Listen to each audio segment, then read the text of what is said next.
A very good afternoon, and thanks for clicking on to Hogan's European Outlook. It is Monday, the 27th of June. We are very close to July and summer's meteorological month number 2.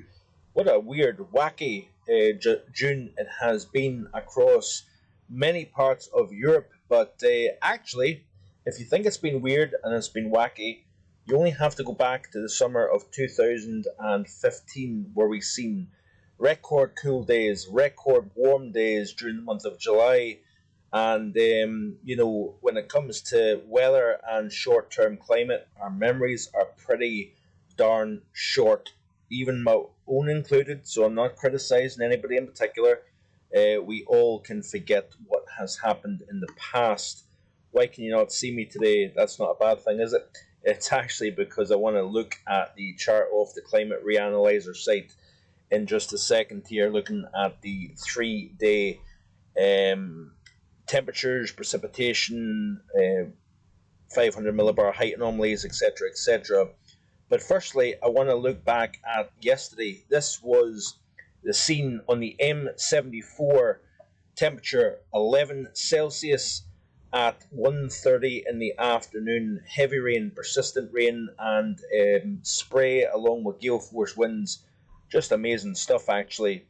Get over to the other side of the Pennines, and this was the scene. 23 degrees, sunshine. Yes, still windy, but it felt entirely different to what I've seen. Bit of a mismatch in terms of what I'm showing you today. I will look at the short-term, medium-range stuff in the video, but I'm going to actually be talking more about the July forecast probably in tomorrow's video. Just a lot going on. Don't want to miss anything. Don't want to miss anything out. So I want to show you as much as I possibly can.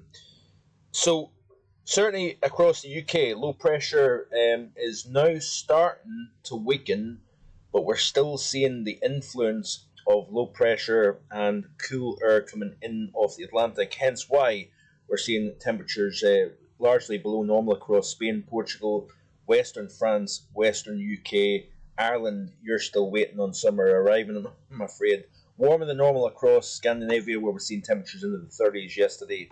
Minimum temperatures relatively fresh, especially with any clear skies, a reduction in wind, and the cooler in the upper levels of the atmosphere, allowing temperatures in rural areas to come down quite nicely indeed.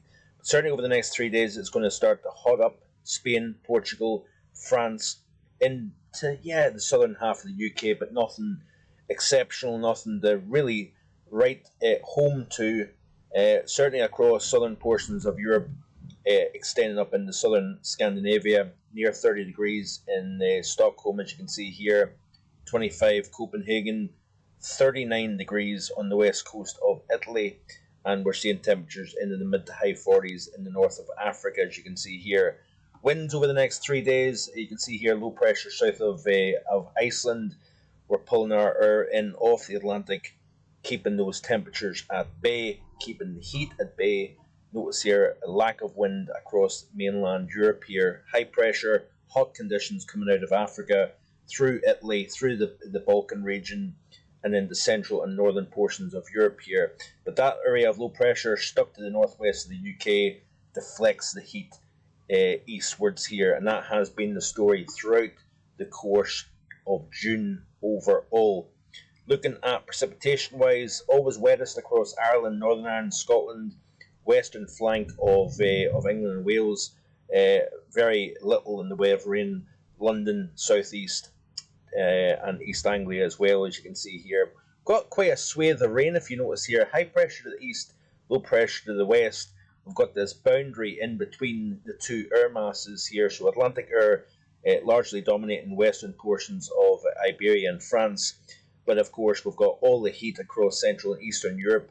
We've got heavy rain, thunderstorms, severe thunderstorms at that, breaking out across the central portion of Europe over the next few days, as you can see here. Looking at this is the mean sea level pressure here for the next 3 days on average. You can see here low pressure centered between Iceland and the UK. hence why we've got the fresh conditions coming in off the Atlantic. But that ridge of high pressure to the west of Iberia, that is going to try and push towards the UK, and certainly it's going to start to push into Iberia, France, and eventually I think it's going to lift northwards here, pulling some of that heat into at least the southern half of the UK as we go into week 1 of July here overall. So we'll keep our eyes close on that. Looking at the Gfs Ensemble here for the upcoming 5 days, low pressure, like I say, centered between Iceland and Scotland, high pressure over northeastern Europe. So it's no surprise here that the temperature profile for the next 5 days looks like this, largely below normal across the UK, Ireland, Northern Ireland, France, Spain and Portugal, Central, Eastern, Northern and Southern Europe, warmer than normal. Notice here Turkey is cooler than normal here overall. The 6 to 10 day temperature wise here, interestingly enough off the GFS, this takes us out to the 7th of July by the way, still cooler than normal across the northern and western half of the UK, warmer than normal now across the southeast and eastern portion of England, cooling down a little bit more over Norway, Sweden and Denmark. Plenty of heat across southern and central portions of Europe here.